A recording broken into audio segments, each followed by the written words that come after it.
Hi, this is Dr. Pachinik, and today I want to talk about the impending conflict in the South China Sea.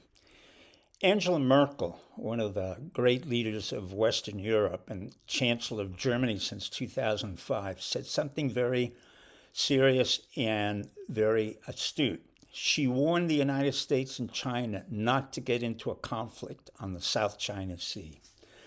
I was concerned about that conflict in 1995 when I wrote the novel Pax Pacifica, and the only person who really understood it at the time was the former DCI, James Lilly, who thought this was a brilliant analysis of what would be an impending war in the China Sea.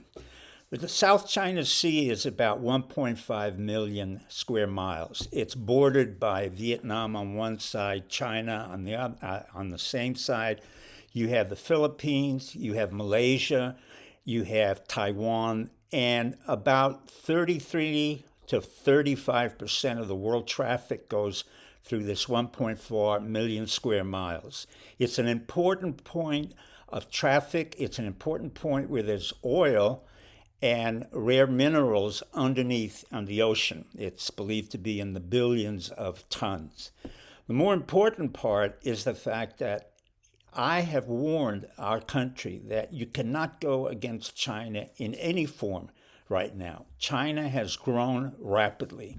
Xi Jinping comes, as I have explained before, from a background of revolution, chaos, and distortion. He knows exactly how to manipulate the United States. He knows exactly what to do with Biden.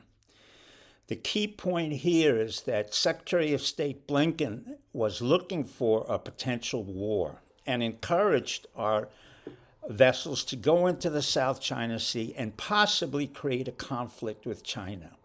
I do warn Secretary of State Blinken, who worked with Susan Rice, and I recall the time when under General Keith Alexander, they ordered the NSA, Susan Rice and Blinken, to monitor the phone calls of American citizens, which at that time was illegal.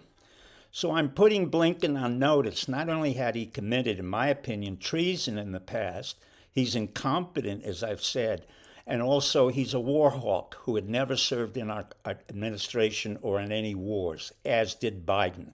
Biden created a war in Iraq, was supporting the war in Afghanistan, has supported the Obama's wars in Libya, Somalia, and Sudan. So I warn this administration to be careful of what you do.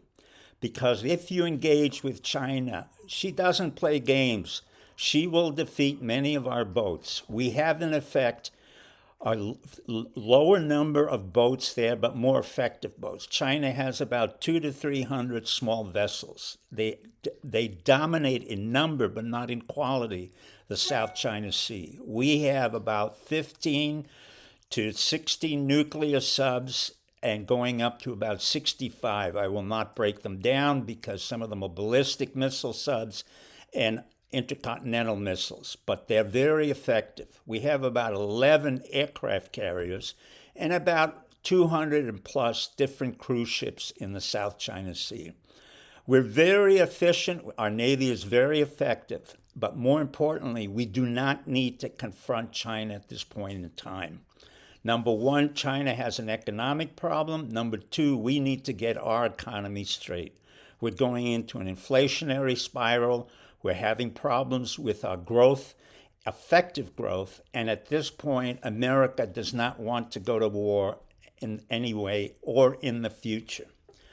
Napoleon Bonaparte once said, "Let China sleep, but be aware when she awakens." There's another saying that's important. The Cold War may have ended, but the Cold War mentality still remains. I warn you, be careful. Good night and good luck.